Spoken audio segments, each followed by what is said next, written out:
Hey everybody, I'm back, and we are here with Chapter 2 of Mrs. Piggle-Wiggle, and that is the Won't Pick Up the Toys Cure. If you remember, Miss Piggle-Wiggle is a very special lady who was lonely at one time, but now she has lots of friends through the children, and she's teaching them lessons. She's teaching them how to make their chores fun. Okay, so let's read the Won't Pick Up Toys Cure. Hubert was a very lucky little boy whose grandfather always sent him wonderful toys for Christmas. Hubert's mother said that his grandfather sent him these marvelous presents because Hubert was such a dear little boy. His father said that it was to make up for the awful name that they had wished on him.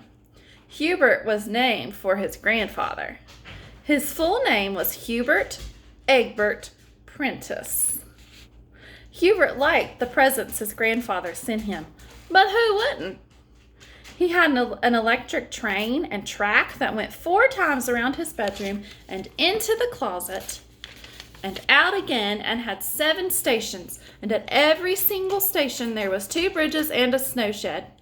He also had a little builder set so large that he could build a regular office buildings, and had a great big wagon full of stone blocks made into shapes so that he could build big stone bridges for his electric train and stone bridges buildings and even barracks for his 1,500 toy soldiers. That's a lot of toy soldiers. Hubert also had a circus with every kind of wooden jointed animal and clown and tightrope walkers and trapeze artists. He had little typewriter and a real desk and a little radio and 2 automobiles. He had about 100 or more airplanes and little cars. He had a fire engine with real sirens and lights and hooks and ladders, and so many books that he had to have 2 bookcases in his room. Sounds like Hubert has a lot of things, a lot of toys. Hubert liked all of his toys, and he was moderately generous about letting the other children play with them, but he never put his things away. When his mother made his bed, she had to pick her way around in and out and over the electric train and track. She had to take the circus performers off the bureau and the bedpost. She had to pick up the books that had been thrown face down on the floor, and she was continually gathering up the little builder set. It used to take her about 3 hours to do Hubert's room and about 1 hour to do the rest of the housework. So it took a long time for her to clean Hubert's room. She would send Hubert up to put his toys away, but all he ever did was want to stuff them under his bed or in his closet. And in the morning when his mother cleaned his room, there they were for her to pick up. Miss Prentice was getting a little bored with this. One rainy Saturday, Hubert invited all of his little friends to play in his room. He had Dickie and Charlie and Billy and Tommy and Bobby, and they got out every single toy that Hubert owned and played with them, and then, just before dinner, they all went home and left the mess. Hubert's mother didn't know a thing about this until the next morning when she went to make Hubert's bed. Then she just stood in the doorway and looked. The electric train track went under the bed 5 times, and under the bureau, and under the chairs, and around the desk, and into the closet. All along the track were bridges and buildings of stone blocks, and the whole town's built from the little builder set. On the bed and under the bed, and on the bureau were the circus tents, the animals, the clowns, the tightrope walkers, and the trapeze artists. The floor was littered with books, and automobiles and airplanes and painting sets and chemical sets and wood-burning sets and crayons and coloring books and the little typewriter and the printing set and the teddy bears and the balls and the jacks and the Parcheesi game and the jigsaw puzzles and the soldiers and more soldiers. Perspiration broke out on Hubert's mother's forehead, and she began to feel faint. She closed the door and slowly went downstairs. She took 2 aspirin tablets and then telephoned her friend, Mrs. Baggs. She said, "Hello, Mrs. Baggs. This is Hubert's mother, and I'm so disappointed in Hubert. He has such lovely toys. His grandfather sends them to him every Christmas, you know, but he does not take care of them at all. He just leaves them all over his room for me to pick up every morning." Miss Baggs said, "Well, I'm sorry, Miss Prentice, but I can't help you because, you see, I think it's too late." Why, it's only 9:30, said Hubert's mother. Oh, I mean late in life, said Mrs. Baggs. You see, we started Ermentrude picking up her toys when she was 6 months old. A place for everything and everything in its place, we have always told Ermentrude. Now she is so neat that she becomes hysterical if she sees a crumb on the floor. Well, I certainly hope she never sees Hubert's room, said Mrs. Prentice dryly. She'd probably have a fit. And she hung up the phone. Then she called Miss Moohead. Good morning, Miss Moohead, she said. Does Gregory pick up his toys? Well, no, he doesn't, said Miss Moohead. But you know, Gregory is rather delicate, and I feel that just playing with his toys tires him so much that I personally see that all of his little friends put the toys away before they go home. That is a splendid idea, said Hubert's mother, but I am trying to train Hubert, not his playmates. Well, of course, Hubert is very strong and healthy, but Gregory is intelligent, said Mrs. Moohead. Is he? Said Mrs. Prentice crossly, because she resented this inference that her son was brawn and had no brain. Oh, dear, squealed Miss Moohead. I think Gregory is running a temperature. I must go to him. She hung up the phone. Miss Prentice then called Mrs. Grapple. Hello, Marge, she said. How's Susan? Mrs. Grapple said, I've spanked her 7 times since breakfast, and I hear her crash, so she's probably ready for another one. How's Hubert? That's what I called about, said Miss Prentice. Can you suggest a way to make Hubert want to pick up his toys? His room looks like a toy store after an earthquake. Why don't you call Miss Piggle-Wiggle? I have heard she is perfectly wonderful. All the children in town adore her, and she has a cure for everything. As soon as I spank Susan, I'm going to call her. Hubert's mother said, Thank you very much, Marge. That is just what I'll do. I had forgotten about Miss Piggle-Wiggle, but I just know she can help me. So she called Miss Piggle-Wiggle and said, Miss Piggle-Wiggle, I hate to bother you, but you always seem to know what to do about children, and I'll confess, I don't know what to do to make Hubert put his toys away. Miss Piggle-Wiggle said, Hubert is a sweet little boy with all the wonderful toys that his grandfather sends him, isn't he? Miss Prentice said, Why, yes, but I didn't know that you knew that about him. Oh, yes, said Mrs. Piggle-Wiggle. Hubert and I are old friends. In fact, he is building an automobile in my backyard out of orange crates and empty tomato cans. Hubert is a very good carpenter. Hubert's mother thought of the 2 little automobiles with rubber tires, real horns, leather seats big enough for 2 boys, and lights that turned on a switch, and Hubert's grandfather had given to him. She wondered why in the world he would want to build an automobile out of orange crates and tomato cans. She said, however, so that is where he and Dickie go after noon. I certainly hope he behaves himself. Oh, he does, said Mrs. Piggle-Wiggle. We are all very fond of Hubert. But this problem of his toys, let me see. Miss Piggle-Wiggle was quiet for some time. Then she said, I think the best thing for you to use is my old-fashioned won't pick up toys cure. Starting now, don't pick up any of Hubert's toys. Don't make his bed. In fact, don't even go in his room. When his room becomes messy, he can't get out of it, call me, said Miss Piggle-Wiggle. Miss Piggle-Wiggle said goodbye and then hung up the phone. Hubert's mother looking very relieved, went gaily about her housework, baked a chocolate cake for dinner, and did not say a word to Hubert when he came home with 10 little boys, and they all trailed upstairs to play in Hubert's room. The next morning when Hubert came downstairs for breakfast, his mother noticed that he had a little pan of watercolored paint stuck in his hair, and his shirt had purple ink from the painting on one shoulder. She said nothing but tripped upstairs after breakfast and quickly shut the door of his room. The next morning, Hubert's mother had a little trouble shutting the door of his room, and she noticed that Hubert had circles under his eyes as though he had not slept very well. The next morning, Hubert was very late coming downstairs, and before he opened his door, Mother heard a great clatter and scraping as though he were moving furniture. He had little builder bolts stuck in his sweater and 2 paint pans in his hair. He was so sleepy he could barely keep his eyes open, and he had a red mark on one cheek. His mother looked at it closely and saw that it was in the shape and size of one of his stone blocks. He must have slept with his head on one of the bridges. On the 7th day after Hubert's mother stopped putting away his toys, he did not come down to breakfast at all.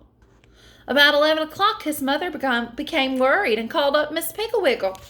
She said, "Good morning, Miss Piggle-Wiggle. This is the 7th day of the old-fashioned won't pick up toys cure, and I am worried. Hubert has not come downstairs at all this morning." Miss Piggle-Wiggle said, "Let me see. The 7th day, it usually takes 10 days, but Hubert has so many toys, he would naturally be quicker." "Quicker at what?" asked his mother anxiously. "Quicker at getting trapped in his room," said Miss Piggle-Wiggle. "You see, the reason Hubert hasn't come downstairs is he can't get out of his room. Have you noticed anything different about him lately?" "Well," said Hubert's mother, "he looks as though he hadn't been sleeping well, and on the 4th morning he had a red blotch on his cheek in the shape of one of those stone blocks." Said Miss Piggle-Wiggle. "He probably can't get in his bed and is sleeping with his head on blocks for a pillow." "But what will I do?" asked Hubert's mother. "How will I feed him?" "Wait until he calls for food and then tell him to open the window. You put a piece of rather dry bread and peanut butter on the garden rake, and he will have to drink out of the hose. Tie it to the rake and poke it up to him." When Hubert's mother hung up the telephone, she heard a muffled shouting from the direction of Hubert's room. She hurried upstairs and listened outside the door. Hubert was shouting, "Mother, I'm hungry!" His mother said, "Go over and open the window, dear. I will send something up to you on the rake." Okay, so at this point, Hubert is trapped in his room, and his mom has to send food up through the window, and in order for him to get a drink, she has to send the hose up on the rake. So Hubert's in a sticky situation here, isn't he? Miss Prentice took the curtsy piece of very old loaf of bread, spread some peanut butter on it, and took it around to the side of the house. Pretty soon, Hubert's window was raised about a foot, and a hand and an arm appeared. His mother stuck the bread on one of the tins of the rake and poked it up at the window. The hand groped around for a while and then found the bread and jerked it off. And the window banged shut.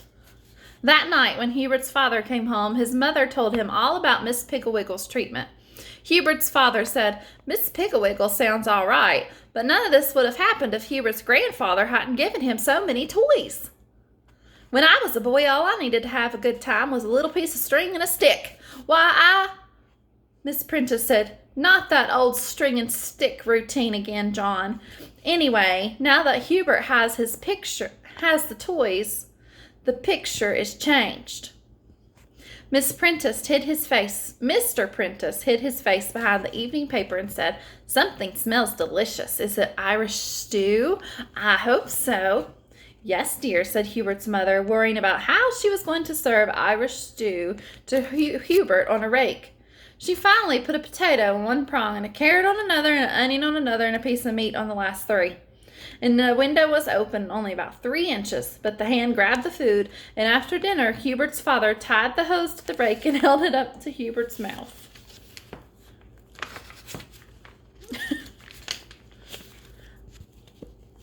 Hubert opened the window and tried to get a drink of water. It wasn't very successful, but he managed to get a few drops. Mrs. Prentice was worried. The next morning, she knocked on Hubert's door and said, "Hubert, what are you doing in there?" Hubert said, "I've got a bear pen made out of the bureau drawers, and my bed's the mother's bear house, and my train runs under my bed 13 times now." "Hubert, dear, don't you think you should try and come out soon?" asked his mother. Hubert said, "I don't want to come out. I like it in here. All my toys are out, and I can play with them any old time I wanna. This is fun." His mother went downstairs and called Miss Piggle-Wiggle. Miss Piggle-Wiggle said, "Oh, but he will want to come out. Just wait and see." That afternoon, about 2 o'clock, there was music on the street and children's voices laughing and calling, and pretty soon, right past Hubert's house, marched Mrs. Piggle-Wiggle, and all the children right behind them came the circus parade. Hubert managed by putting one foot in the bureau of the drawer and the other in the freight car of the train to get up to the window and look out. He waved to Mrs. Piggle-Wiggle, and she called, "Hurry, hurry, Hubert! We're going to march all over town, and then we're going to the circus." Hubert turned around quickly with the idea of getting to the door and joining the fun, but the freight cart went scooting under his bed, and the bureau drawer tipped over and hit him smartly on the shins. Hubert began to cry and try and kick his way to the door, but everything he kicked seemed to hit back. He kicked the building, and the big block fell off on his toe. He kicked the little builder off his building, and it fell over and clouded him on the back of his head. He kicked the book and hit a lamp, which fell and knocked a heavy wooden elephant off the bedpost and onto Hubert's shoulder. He could hear the music of the circus and the parade going fainter and fainter, and so he bawled louder and louder. Then he heard tapping at his window. He crawled over and reached out. It was the rake with a note on it. He took the note and opened it. It said, "The only way you can get out of that trap is to put everything away where it belongs. If you hurry, we'll wait for you. Your friend, Mrs. Piggle-Wiggle." Hubert began by finding the little builder box. He took down an office building and put each piece in its right place. Then he put away the stone blocks and the train tracks and the circus and the soldiers and the paints and the chemical set and the printing press and the books and the fire engine and the automobiles. He played little games, pretending that he was racing someone to see who could find the most parts of the game and the quickest. And he had to take off his bedclothes and shake them in order to find the soldiers in the circus. And he thought as long as his bedclothes were off anyway, he might as well make his bed. So it was so lumpy when he finished that he thought he had left some airplanes in it. So he took the covers off again and shook them. And he made the bed again. And this time it was neat and smooth. Hubert was so proud. He was under the desk finding the last piece of the little builder when he heard the music again. He put the piece in the box and put the box in the closet and tore down the stairs and out the front door. There they came, Mrs. Piggle-Wiggle, all the children, and the circus. Hubert ran to meet them, and nobody said anything about a pan of orange paint stuck on his hair or the word XYGPGUN printed on his cheek in purple ink. Anyway, away they went down the street, Hubert carrying the flag and yelling the loudest. So Hubert learned his lesson. At first he thought he was having fun, just staying trapped in his room, didn't he? But Miss Piggle-Wiggle tricked him. She tricked him by making it look like they were having all this fun outside, and they were going to have a circus, and they were having a parade, and he wanted to get out there with them. So Hubert learned that he needed to pick up his toys and put them where they belong. That's how you take care of things. Now tomorrow we will read the answer backer cure. So it looks like this little girl wants to always have the last word. She wants to be a little smarty pants to her teacher or her mom or whoever this may be, and we'll figure that out tomorrow. And you know me.